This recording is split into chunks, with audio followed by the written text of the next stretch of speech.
The title of this session, as you can see, is The Transformation in News Media, How to Thrive in the Age of Chaos. And the reason I'm reading out loud to you something that you could obviously, I assume, read for yourself, is because it is a way for me to tell you, and usually you don't start with the negative, but I'm going to start with the negative by telling you what this session is not going to be about. We are not going to be talking about shrinking newsrooms. We're not talking about dying newspapers. We're not talking about the migration of television to partisan news and talk. And we are absolutely, positively, in no way, shape, or form going to get into a debate about paywalls. Not because those things are not important, but because just about every other media panel on earth is on those subjects. And I'm sort of, you can't really turn around without hearing people pontificating on that stuff. I'm a little bit guilty of it myself.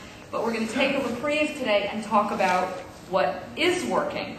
Because Pollyanna that I am, I actually believe we are in a sort of a flowering of the news business. And we don't know how things are going to shake out. But where they're going to shake out is more reporting, more content, more audience, more information. There is an amazing flowering of creativity that's going on throughout both existing news organizations, as represented by my colleagues on the panel, as well as brand new startups, online startups that are picking up everywhere.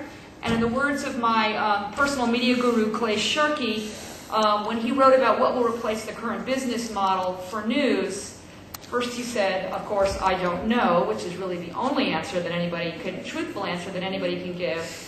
And then he said, in the end, nothing will work, but everything might. And so there is a lot of everything going out there, and today is going to be a celebration of just a few of those everythings. So because we have so little time, I'm going to jump in and just introduce our panelists. At the far end is Denise Warren, my former colleague, my beloved former colleague from the New York Times. Denise is Senior VP and Chief Advertising Officer of the New York Times Media Group.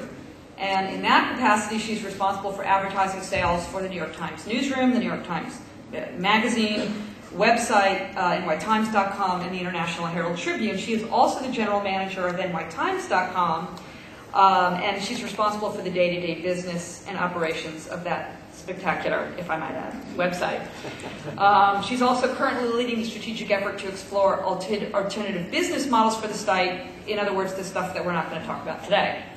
Next is Jeff Litvak. He's General Manager, Mobile and Emerging Products for the Associated Press.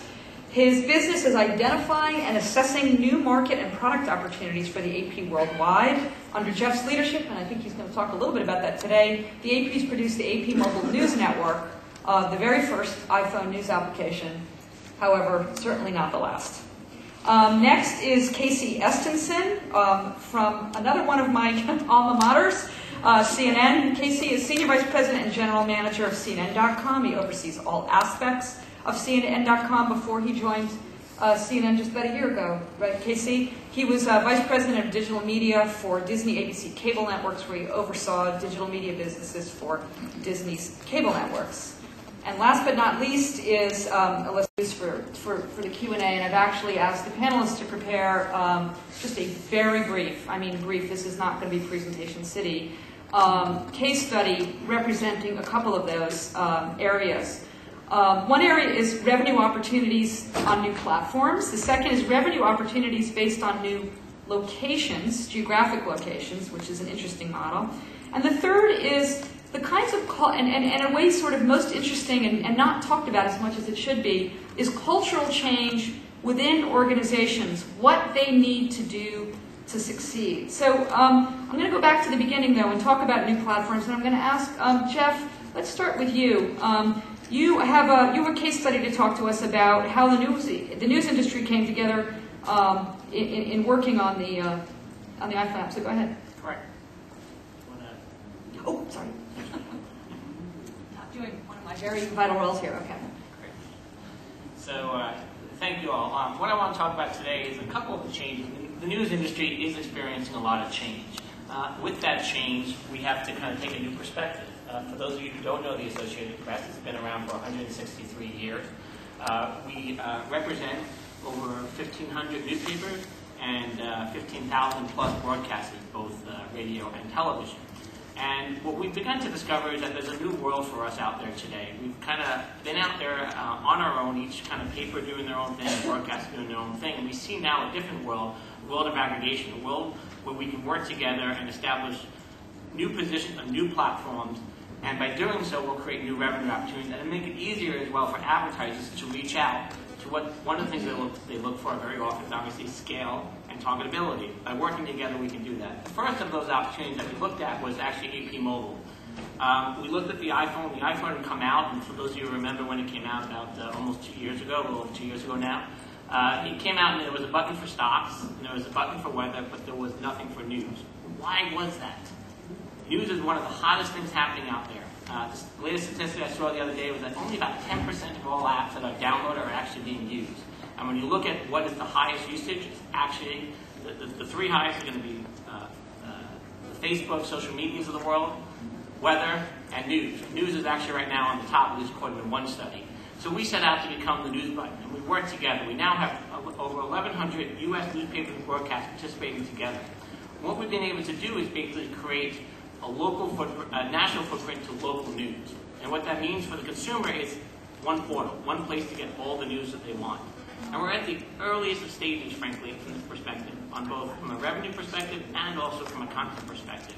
Today, what you're really seeing is that you can go in, if you look on the left-hand side of the screen, you'll type in your zip code, you'll get out news from San Francisco, if that's the zip code that you put in. You might see news from San Francisco Chronicle, San Mateo Times, and other papers and broadcasts within that region. And also, you can look at, maybe I'm living in San Francisco in school there, but I can also get my news from my hometown paper in Las Vegas, where I also live.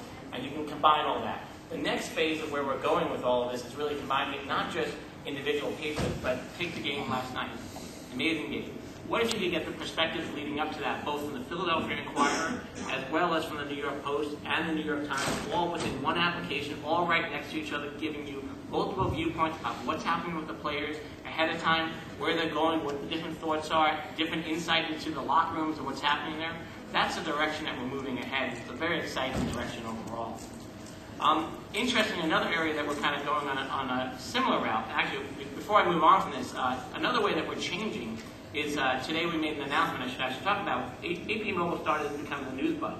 We've now taken the technology that we built and we're giving that to the industry as a whole with a partner, Verve Wireless, so that we can take all of the newspapers. It's costly to build these applications. That's one of the few challenges for I think, the news industry, is that it's hard to find new investment opportunities. How can you do that cheaply if you do it right?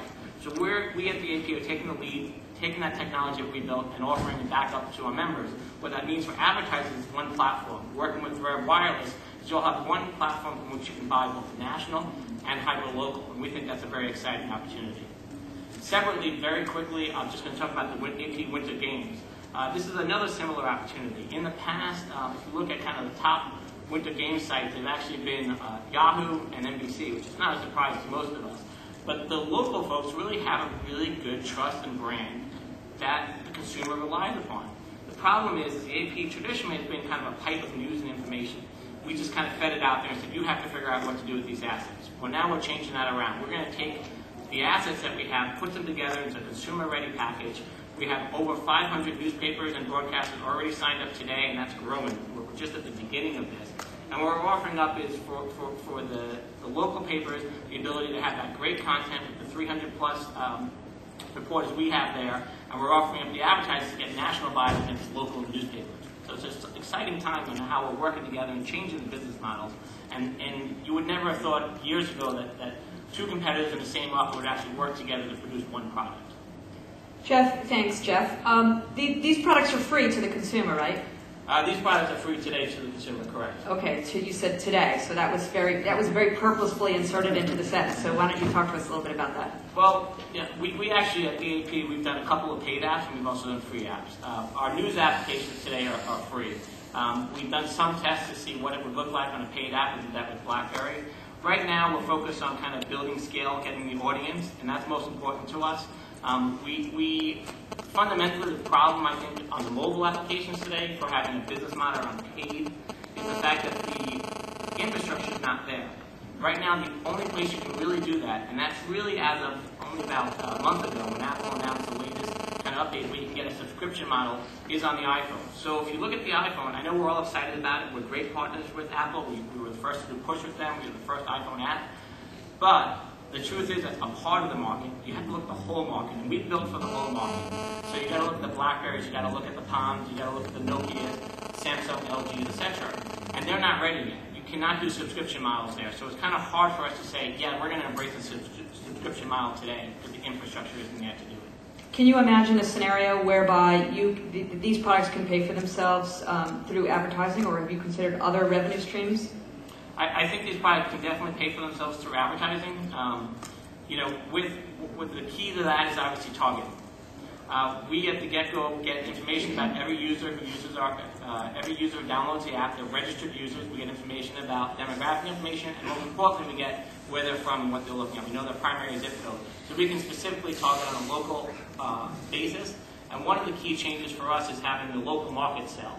Today, right now, since we haven't had scale in 2010, we're going to begin allowing our local members to sell. So they're going to be selling, we'll be selling the national advertising, our local members will sell the local advertising, and that should make a tremendous difference and really make us a profitable new platform for applications generally.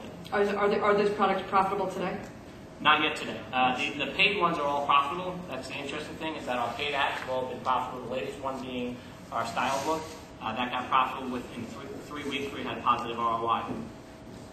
Casey, you've decided at CNN to take a different tack with your iPhone app, and recently launched a CNN iPhone app that was $2 or $1.99.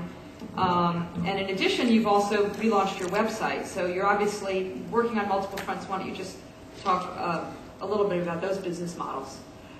Yeah. So I think when it comes to the iPhone app, and everybody up here has a flavor. And AP's was certainly first. We were late, but great, hopefully. And the idea is to, we're going to be late to the party, but the product should be really good. And so we're really focused on trying to make a great product. And we think there's value in that to the consumer. So the idea is that for, the cost of 2 songs on the last Daughtry album, you can have CNN in the palm of your hands. It shouldn't be that big of a threshold. We're not really into subscription models. I don't necessarily see a world where that's going to play out necessarily. But I think a one-time charge as an investment for us to help reinvest in the product and make it better is a good thing. And it's ad support, right? So, and we worked very hard to try to create ad executions in the app that were, we think, very clean and not obtrusive to the user experience. And we've actually, in a world where nobody gets good feedback on advertising, we've had actually very positive responses from consumers and bloggers in particular about the ads that we've had in our app. So a little bit of a different model, I think. Really trying to put the brand at the front and center. And frankly, everything being very video-driven. And that's the core of what CNN is about, doing, as you know, because we produce so much great video for CNN for so many years.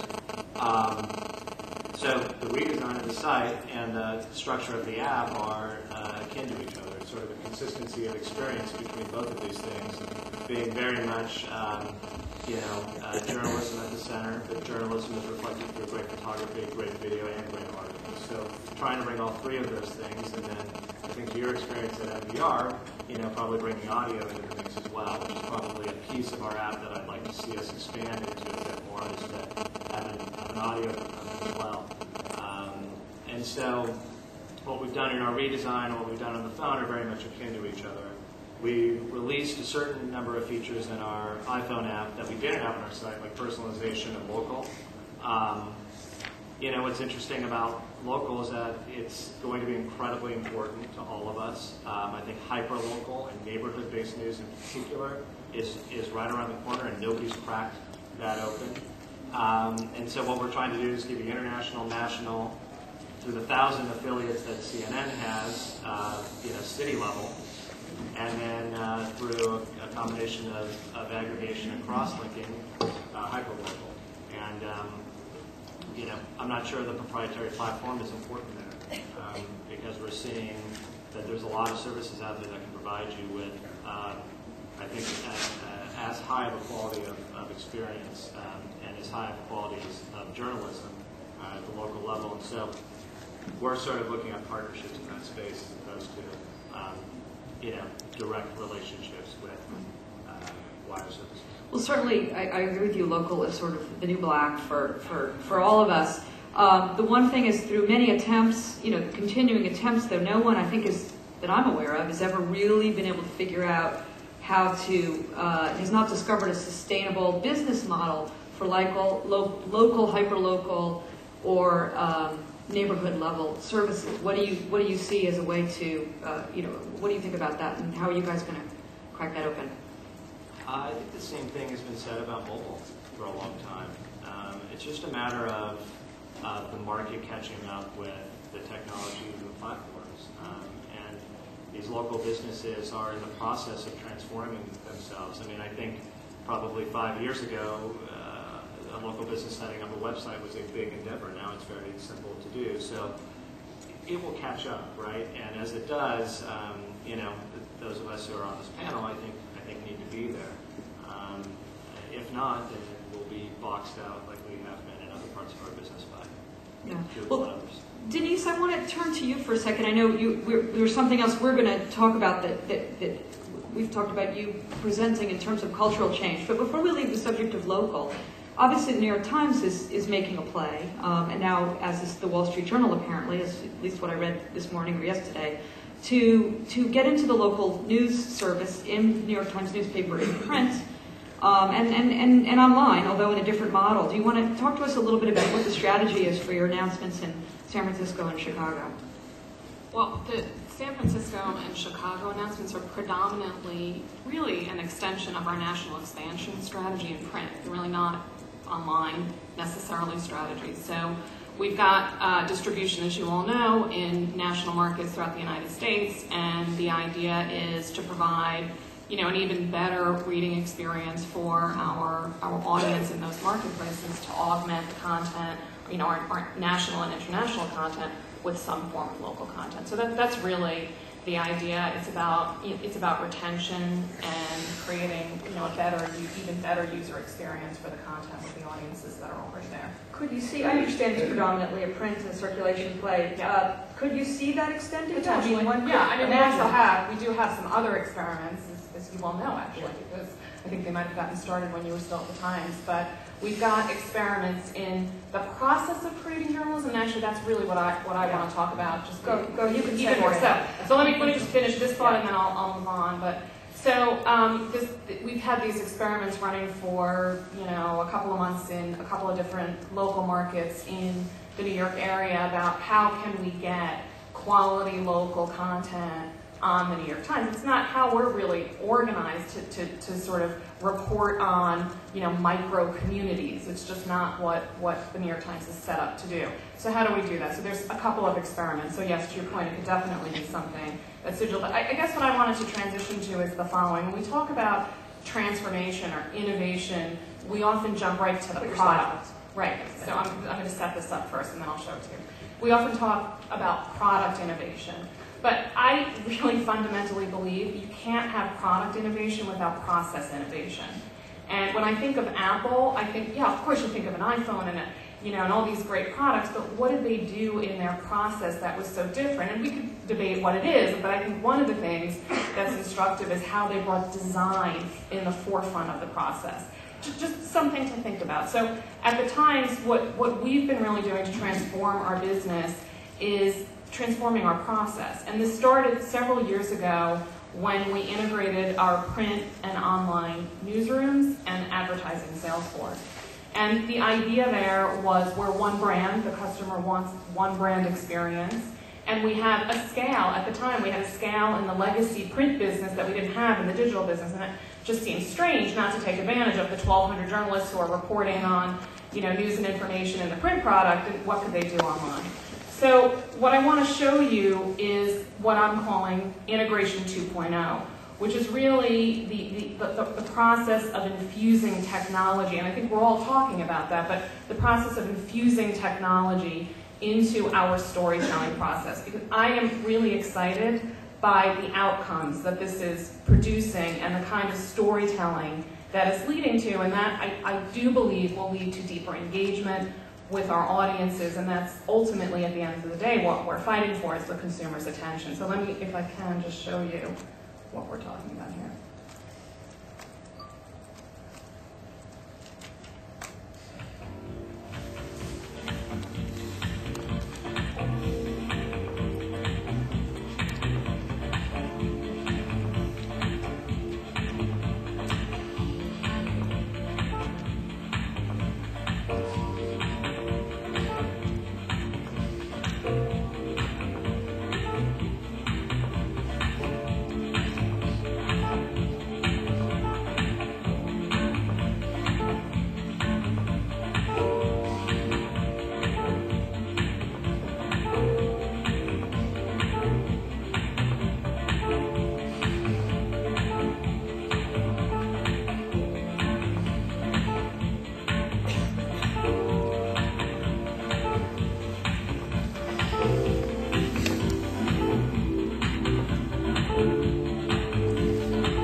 Everything you just saw would not be able to have happened without the fusion of technology and journalism. And we now have in our newsroom, working side by side with our journalists, PhDs in data visualization. I mean, all data is digital now, and so when you start to think about the world that way, what could you do? How could you create information for the consumer to engage with in a different way? And those were just a few examples of some of the things we're doing. I mean, it's a fire hose. You know, people will show me things and I'm like, where was that? When did that run? I mean, there's just so much happening that it's hard to even keep track of it all. But I think it's incredibly exciting, and I think, you know, I don't know where it will all lead. Nobody knows. Nobody has a crystal ball, but I do believe that the consumers, you know, are interested in this and they're engaging with it in a different way, and it's an exciting and different way to tell a story. So,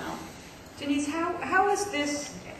Talk about how this approach is helping you, or how is it impacting your monetization efforts with advertising? No, that's a really good question. Yeah.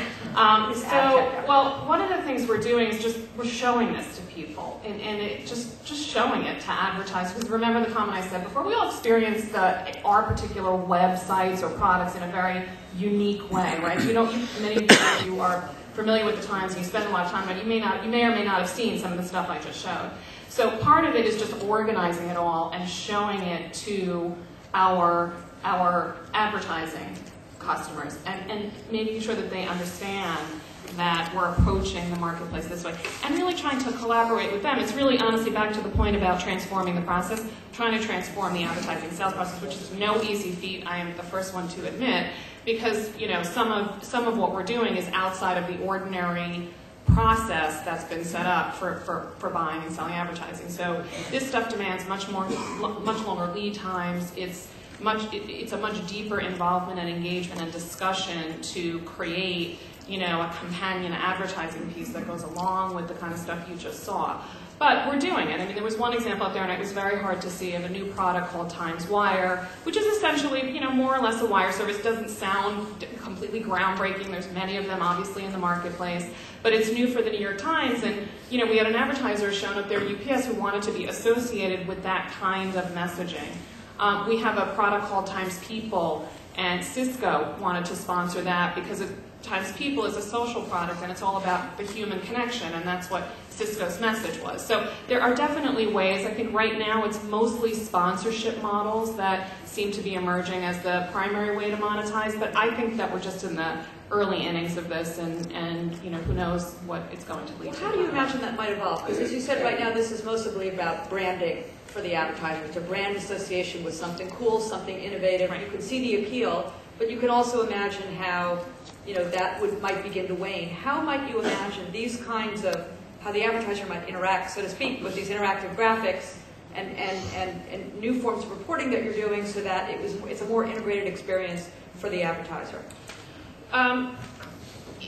It's a tough question to answer because I don't think there's one particular answer on this. It really is going to depend on the content itself and the design of the content itself. But that's the idea. The idea is to engage with advertisers and see if we can figure out a way to either license the tools that we're building for them to use on their own. I mean, that you saw an example up there of something called Word Train. It was superimposed on a map. It was we ran that during the Super Bowl, and I don't know if you could really see it in the back, but it was basically, you know, what people typing in, you know, what they felt about the Super Bowl in various points of time, and you can see when Springsteen was playing how that popped all around the country, and Steelers, and I don't remember the other team, forgive me, I'm not a big football fan, but so you know, we've had a lot of interest in advertising. How do I use that? How can I use that on your site? That kind of stuff. So I think it's about leveraging the tools to some degree. It's about getting really creative with the advertising units, and, you know, seeing how we can create much more of an immersive experience. I mean, the advertisers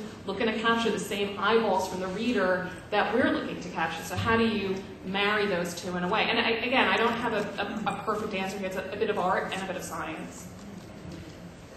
Thanks. Alyssa, you know, speaking of cultural change, what Denise is talking about is a cultural change both in the newsroom, certainly in the advertising department, about how to, and frankly in the media community at large. You're experiencing, or you're going to talk to us about a similar example. If you think about, when I think at least about Reuters Thomson, I think about two primary businesses, which is, you know, sort of the narrowcast of the terminal, and also the broadcast in terms of the kinds of video work that you do, and your websites and your distribution of your content. But you've recently taken on a different, combined these in a different way with your insider video products. So you want to talk about that? Sure. So just building on what Denise said, I wholeheartedly agree that technology and process innovation can lead to some really exciting user experience innovation. So we saw an opportunity in the advances of IP technology to get back into financial television. And that's something that is very well done by traditional broadcasters, particularly in the financial services community by the likes of CNBC and others. We wanted to have a share of the mind space of our desktop product users in that area, but we didn't want a Me Too product. And we saw a couple of key trends that gave us a hint about how we might do things differently in financial television. The rise of video platforms and the aggregation of lots of different sources of content. The importance of video on demand and appointment viewing being so difficult to manage and to achieve. And also the commoditization of fairly general coverage. I think that's something that we all experience, and a really premium placed by users on very deep but very niche content that's really specifically relevant to what they're doing or thinking. So what we've developed in Reuters Insider is perhaps the first financial television service which is essentially narrowcast, not broadcast, entirely IP delivered from the collection of the content by our 2,500 journalists around the world is all done through IP. We tap into the experts that are also our customers in banks and financial institutions and government organizations around the world, all through IP. Bring that back at very low cost and very low latency into our central production systems and broadcast that through. So it's very much lower cost than traditional broadcast operation. It's very specialized, so we have hundreds of channels, and we're also being able to bring in contributions from over 100 different content partners onto our platform, which means we have many, many specific niche channels around commodity trading or the implication of a general news story on the bond market, or able to dig right down in there. And the aggregation of content from other sources provides a fairly unique source for financial professionals to go to. And I think what helped this product get to the kind of level of innovation that it has is a different way of going about it. So we started with a completely separate team that was isolated from the business as usual and the constraints of this is how we do things around here. We separated off the team and we combined in a relatively unusual way for a news organisation technologists and product people, as Denise was alluding to, with journalists. And that created some interesting insights. We put the user at the centre of how we should develop this product for perhaps one of the first times. And that gave rise to the importance of things like search. So this product allows you to search through thousands of videos by keyword and jump directly to that point in the video where that word was spoken, that company name was mentioned, or that newsmaker was mentioned. Those kinds of things changed the way we actually produce the video to enable that to happen. So the process innovation gave rise to a different kind of user experience, which makes the product stand out and really different. What is the cost to the end user of this product? This is bundled at the moment with some of our premium desktop services, so it is bundled in that fashion. It's sold on an enterprise level, and we'll see how that goes in the next. Because one of the things that we all struggle with is, yes, distribution expenses have certainly, digital media is getting cheaper and cheaper to distribute content. But the fundamental of creating news content in any platform really is not scalable and can never come down. It really can never come down in price because it requires reporting, attention, people. It's not something that technology can bring, can bring down to zero like distribution can. So from a business model perspective, if you are doing this original porting, and I assume that it's got to be at a very high level and very exclusive in order to sell this product, how do you reconcile? Can you actually recoup the expense of that through this narrowcast model? And television in particular has expenses related to it. I'm of the view that if paid content models are going to succeed, they need to be highly relevant to the individual who's paying for them. So niche publishing, I believe, is something that we all have to figure out how we do that. And this is a great example of leveraging the scale of Thomson Reuters to deliver a meaningful content set for everyone, but then aggregating specialist content from third-party providers that does have a much lower cost of production to us, and making that available in an environment that works hand in hand with financial professionals using it.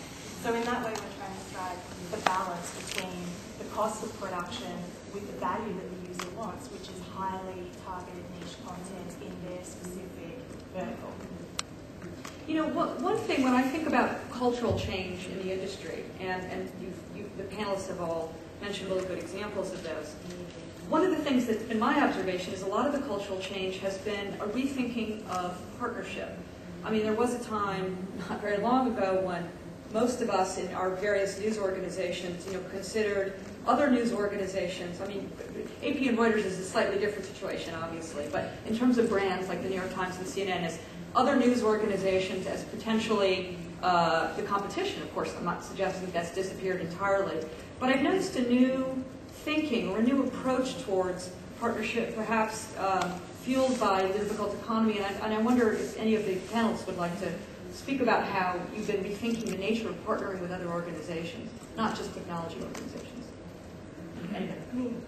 I just think it reflects the reality of how people use our products and services. It's totally unrealistic to expect that we would be the only source, or the New York Times or CNN would be the only source of people's news and information. So coming back to what the user is doing, what the audience is doing in partnership, absolutely makes sense. And in terms of advertisers, I think the OPA, sort of have used someone before, I think the OPA and its members stand stronger together as a group than they do separately, competing directly with each other and not collaborating. Casey or Denise, I'd love either one of you or both of you to comment since you represent particular consumer brands. Well, I'll say as a consumer and as a citizen and somebody who wants an informed society, it would be sad if any of the major news organizations went away. I happen to love that publication. I love the New York Times. And AP and Reuters are in pretty much from NPR to every newspaper you read. That reporting is important to help us understand the events of the world. And so we have a complex array, and always have, of partnerships and alliances. I think there's still a healthy dose of competitiveness, I guess, especially as you move up the ranks to our bosses. But there's also a new wave of thinking, I think, that's represented in maybe the next generation of people in the news business and in media in general. Is an example of something you can think of at CNN that maybe a partnership that you've made recently that maybe would have been unthinkable not very long ago? I'm not sure if anything would have been unthinkable prior, but I think that we have We've partnered extensively inside of the Time portfolio, obviously, with CNN Money, which has been a great product with us, with Fortune and Money Magazine. We have a new partnership with people on EW for our entertainment section. We can't do that alone. We just don't have enough people to make a meaningful destination there. And we've gone outside. We're partnered with Oprah and Oprah.com, and I think for us, we're looking, and recently with TED, Technology, Entertainment, and Design, not because it's like some business breakthrough, but because we love that content and we want more people to see it. And the blessing that we have at CNN.com is a lot of people come to our front door. So I feel like we have an obligation in some ways to show them and to share with them great reporting and great storytelling. And what is your business relationship with those organizations? I mean, I understand you want to make them available to the world, but there's got to be, I suspect there's also a business underpinning to that, aside from just driving traffic. There is, but only where Joe Dugan and his sales team says they need it. I mean, honestly, it really starts with trying to create a great service. And we are all about the great. So we want CNN to stand for certain things. We believe that the notions, and for us being unique on this panel with the television network behind us, the notion of prime time is really shifting. It is all the time viewing, and people want different things at different times of day from different platforms, very much what the New York Times is doing, which is basically asking what can the newspaper can't do, online can. We say what does TV can't do, what can print not do, what can online do. And then with online also, that'll be partnerships and alliances that I think stretch and extend the core of what CNN is all about. So we try to bring different types of content in at different times of day, different partnerships, because that's, I think, lifts the CNN brand and helps the partner at the same time. And if we do that, we do it well, the money will follow, right? It's like we are literally, I spend very little time worried about the money. Maybe it's because we're at an advantage and we make a lot of it, but we really are focused on trying to create a great set of products. When you say you make a lot of money, sorry, this is the journalist in me. Bring it. Do you make a lot of money directly with web? Is it web exclusive revenue or is it bundled with television? It is all of those things. You're inside of CNN. We sell across all of our platforms. We sell different audiences and different audience breaks. We have a tremendous amount of influencers. We know that online extends TV viewership by about 30% for us, and we're seeing that mobile's extending that beyond by probably another 15 to 20%. And what those people who are coming to us from mobile or coming to us online or coming to the TV are all sort of coming with different sets of expectations and frankly different demographic backgrounds, which is, I think, an incredible message to the marketplace about the array of what the brand can bring and what it can mean to an advertiser. We can go cradle to king, right? That is a very important part of what CNN will stand for. And our core business, television, is very strong, right? Through licensing and through television advertising, that is a business that has not yet weakened in a way that some other mediums have. So we'll press that advantage for as long as we have it. I think the big question, there are many big questions in the industry right now, but one of the big questions in the industry, of course, is just looking at your example. Yes, CNN makes a lot of money. We know that, but how much of it, other than aggregating audiences, and you say you're not worried about the money right now with these various digital platforms you're trying to grow audience, at what point is that audience going to actually deliver a return that is not driven by the legacy business? And I don't necessarily expect you to have an answer, but I think it's one of the big unknowns. We've all been saying for a long time the money will follow. Well, Well, no, the money is there. The audience is there. The brand is there, and digital as a standalone operation is a fantastically strong business for CNN. It's just that we don't run it that way. We run it as a multi-platform, totally integrated news gathering operation, and as a brand that cuts across all these platforms. And that I think is what differentiates us from. We all have a lot in common in different ways, but differentiates major brands from minor brands. All of us represent major brands in different iterations of it, and I think that we still mean something to the advertiser.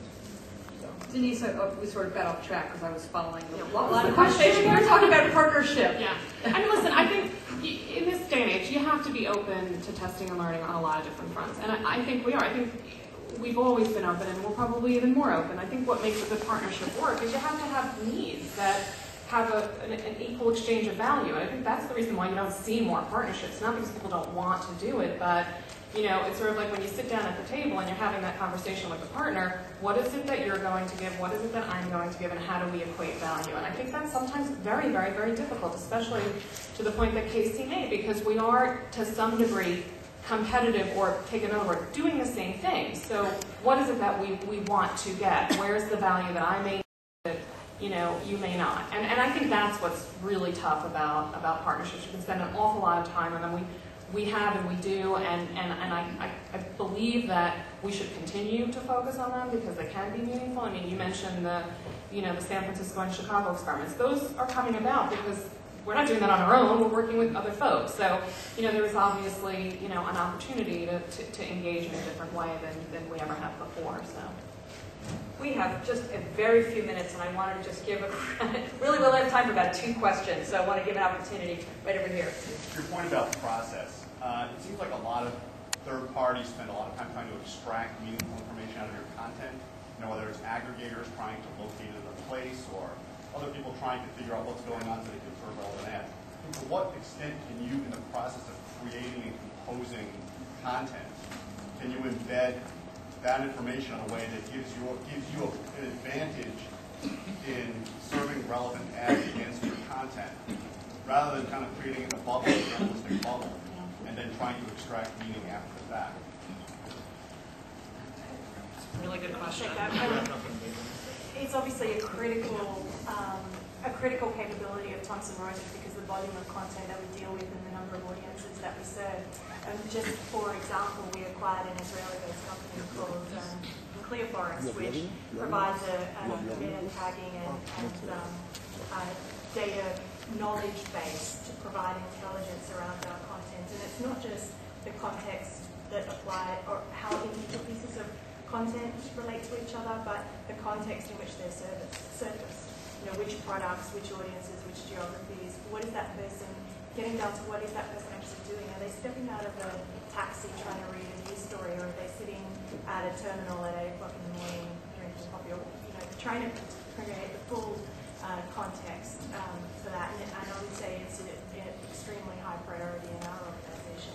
We're just scratching the surface, I think, in terms of understanding how to leverage those capabilities. It sounds like you're also asking about advertising. So I think it's a really challenging issue for the industry. It's a really important issue, and I think at the end of the day, it's about enabling the consumer to understand what's happening with his or her data and whether or not that's what they want to happen with his or her data. I mean, who owns that data on the consumer? That's the fight that's taking place right now, and how is it used, and what authorization have I given or not given? And so I think that's, if you start to think about this issue, it goes very quickly to making sure the consumers understand how their information is being used on the internet and whether or not they're giving permission to do that. Last question. Just over here. Duke it out. A couple of you mentioned outsourcing hyperlocal news to local affiliates. In spaces where, all weeklies are drying up, local newspapers are drying up, where do you go for that content? Is citizen journalism or crowdsourcing the news an option? I'll jump in to say that we have the iReport product, which has proven to be incredibly powerful for us as a news gathering tool. Most powerful in breaking news situations where you have a fire, an earthquake, a tornado, a hurricane.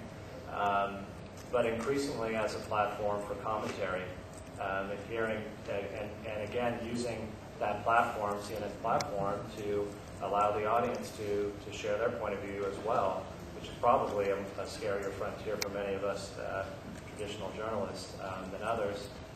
So I think it's that, and then I think that this is, CNN relies on a network of 1,000 affiliates around the world who provide us with great localized content and video, and we exchange it with others in that network.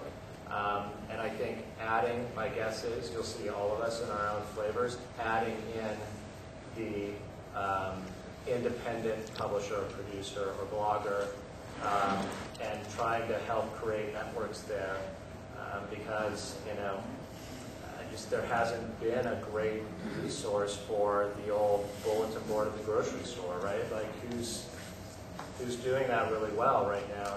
And I think over the next 10 years, you'll see, because the technology can help us get there, that hyper-local, or your term, micro-communities, which I really like, is probably another frontier for us. Okay, Jeff, you'll have the last word. I don't know if local newspapers are dying. I mean, that's a little broader than what's actually happening. There's a change, and there's a change for a number of different business reasons and a number of different changing consumption habits. The key for us in the news industry is that we're also embracing that change now. Maybe we didn't move as quickly, but if you look, actually, you go back in history, newspapers were one of the first online. They're also one of the first in mobile. We're getting better at moving faster and changing our business models as a whole. We at the AP don't believe, we have citizen journalism in our application, and it works. We get information back, but that doesn't replace journalism. Journalism requires something a lot more, and that's important. So we get the information in, hearing about a story. We've had a number of stories that have been fed around the world based upon individuals that reported it to us, but we still have the journalists who need to do the reporting and fact-checking. If not, you end up with real mistakes that can not only be costly for your business, but also be costly for all of us as living in a community together when the wrong news is being brought forth about disasters or about celebrities dying or the like. It can have major effects on markets and the like. Good. We're out of time, so I just want to thank our panelists and thank you for the audience for your attention.